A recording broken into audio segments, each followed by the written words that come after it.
Corona काल में जहां एक और युवा अपने भविष्य और हाथ से फिसलती नौकरी को बचाने के लिए परेशान हैं, तो वहीं उत्तर प्रदेश के वाराणसी जिले के 3 पढ़े लिखे युवा कोरोना काल में नौकरी छोड़कर चर्चा में हैं। ये तीनों नए जमाने की कृषि के जरिए पीएम मोदी के आत्मनिर्भर भारत के सपने को पूरा करने में जुटे हैं। दरअसल वाराणसी का नारायणपुर गाँव इन दिनों 3 दोस्तों की वजह से खास चर्चा में है, क्योंकि ये तीनों यहाँ के ग्रामीणों को एक नए युग की कृषि सिखा रहे हैं। गांव में ही अपने मकान के बाहर खुद से बनाए गए छोटे तालाबों में युवा किसान श्वेतांग, रोहित और अमित सीप की खेती कर रहे हैं। इसके अलावा तीनों ही मधुमक्खी पालन और बकरी पालन भी कर रहे हैं।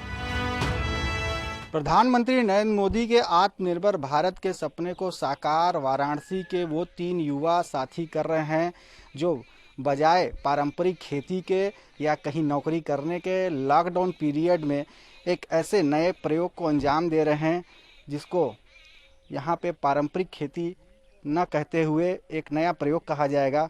क्योंकि ये जो 3 युवक हैं, ये यहाँ पर सीप की खेती कर रहे हैं, मधुमक्खी पालन कर रहे हैं और यहाँ पर जो एक गोट बैंक भी बनाने के प्रयास में हैं।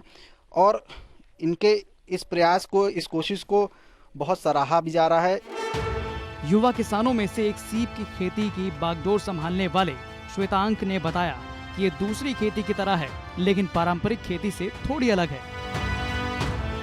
आज के युवाओं के लिए एक बेहतर विकल्प हो सकती है। जो लोग कहीं और रोजगार न करके अपना रोजगार खुद का करना चाहते हैं, हमें लगता है कि अगर हम 8 घंटे कहीं और मेहनत करेंगे तो अपने लिए हम 12 घंटे मेहनत कर सकते हैं, 14 घंटे मेहनत कर सकते हैं। इसलिए हमने एक नई मुहिम चालू की और इसके लिए हम लोगों को प्रशिक्षण दे रहे हैं। तीनों दोस्तों की इस मुहिम से खुश होकर यूपी सरकार के कैबिनेट मंत्री और इलाके के विधायक अनिल राजभर भी उनकी हौसला अफजाई करने उनके गांव पहुंचे और उनके काम करने के तरीकों को भी जाना।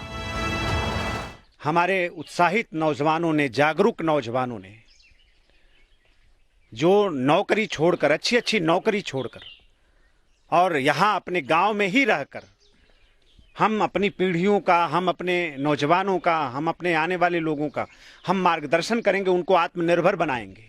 उस दिशा में इन्होंने पहल की है और यहाँ गांव में मिट्टी से मोती बनाने का काम इन्होंने शुरू किया है। इस तरह की खेती ये तीनों दोस्त खुद कर रहे हैं। इसके अलावा 200 लोगों को और इस साल जोड़ने का लक्ष्य है। उनका कहना है कि कोरोना महामारी ने काफी कुछ सिखा दिया है, क्योंकि आने वाले दिनों में परिवेश काफी तेजी से बदल रहा है और ऐसे ही काम के जरिए न केवल हम खुद के लिए आय का जरिया पैदा कर सकते हैं, बल्कि खुद को नए वातावरण में ढाल भी रहे हैं। वाराणसी के वो युवा जो न केवल खुद स्वावलंबी बनने के लिए आत्मनिर्भर भारत के सपने को साकार कर रहे हैं, बल्कि इनसे लगातार वो कारवां जुड़ता चला जा रहा है, जहां पर ये और जो युवा हैं और जो किसान हैं उनको स्वरोजगार और स्वावलंबी बना रहे हैं। रोशन जायसवाल, वाराणसी।